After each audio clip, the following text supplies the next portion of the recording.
China says one thing to the world, but does what it wants, anyway. This message is being clearly conveyed by its continued military buildup in the disputed South China Sea area, even as it participates in negotiations and actions to defuse tensions, including the adoption of a Code of Conduct (COC).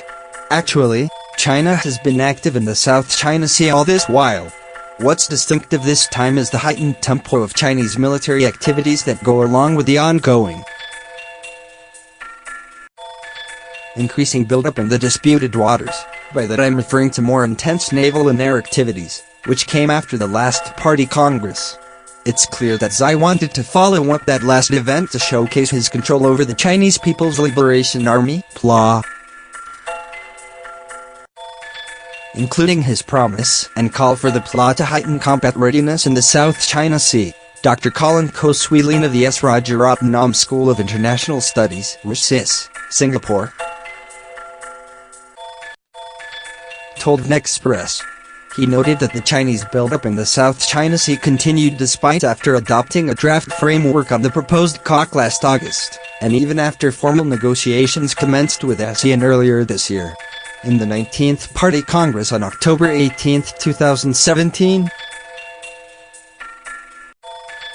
General Secretary and State President Xi Jinping declared that China will complete modernization of its armed forces by 2035, and achieve a world-class military by 2050 that can fight and win wars across all theaters. He also affirmed China's goal to develop a modern maritime military force structure commensurate with its national security and development interests.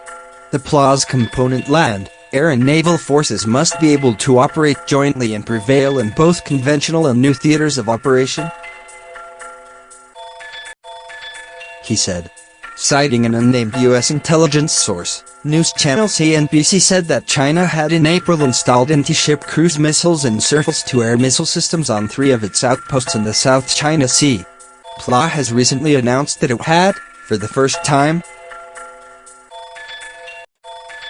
landed an H-6K strategic bomber on Woody Island in the Paracel Islands. This bomber, China's most advanced, has conducted takeoff and landing training, the channel said, in an emailed response to VnExpress. Dr. Alan Chong of the RSIS highlighted the contradiction between China's words and actions in the South China Sea. At an event in Jakarta, Indonesia, in April, China's representative committed not to use force to resolve the disputes in the South China Sea, but it has been aggressive in its military buildup. China is playing 2 games, Chong said. Derek Grossman, a senior defense analyst with American policy think tank RAND, a U.S. government-funded nonprofit, told VnExpress that actual deployment of military assets, whether landing of military aircraft or positioning anti-ship cruise missiles, has occurred in an incremental, albeit concerted manner.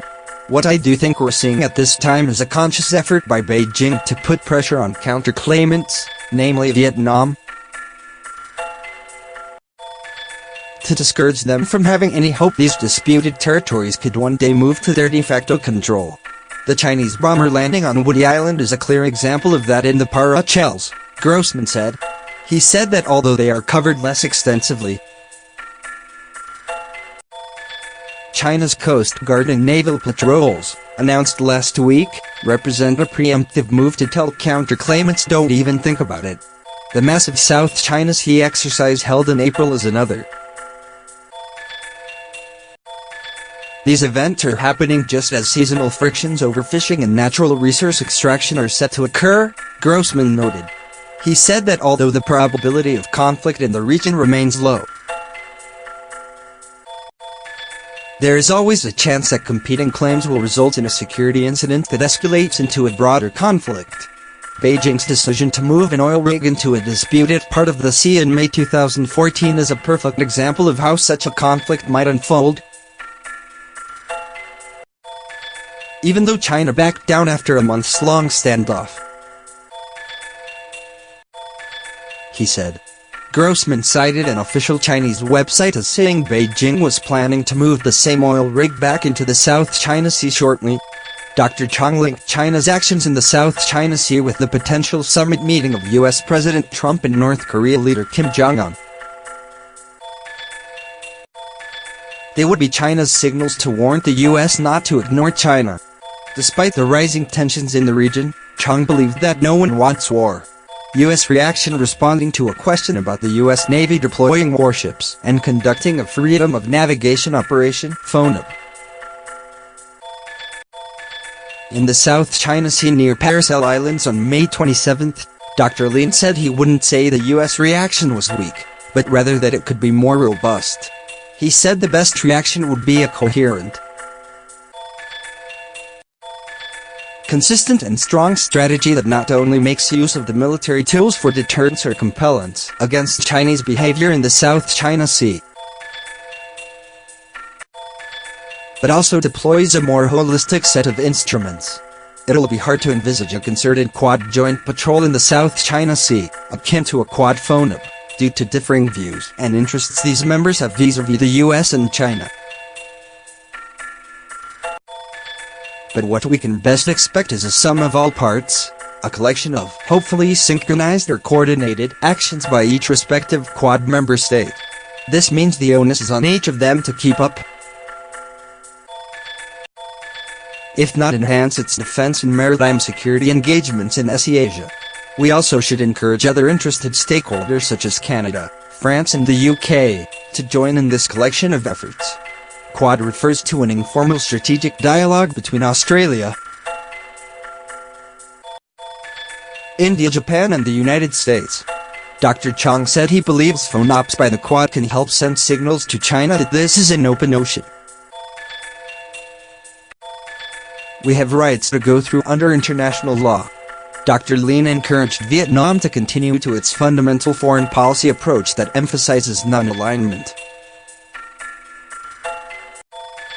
This would allow more space for geopolitical maneuvering while facilitating Vietnam's Doi Moi policy of opening up and furthering international economic integration.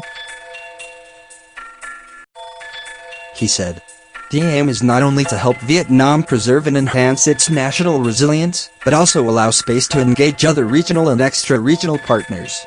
This also means not abandoning ASEAN as an important facet of its foreign policy and where it concerns the South China Sea." Despite the inherent limitations of the bloc, where necessary and expedient, Vietnam should continue to stay vocal about maintaining and securing peace and stability in the SCS, Dr. Lean said. Meanwhile,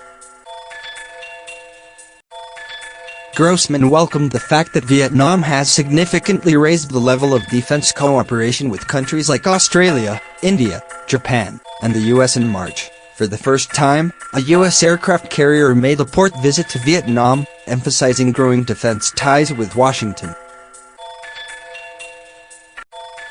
In late May, India sent naval ships to the South China Sea to conduct joint military exercises, the first time Grossman has been able to confirm the two sides have done so.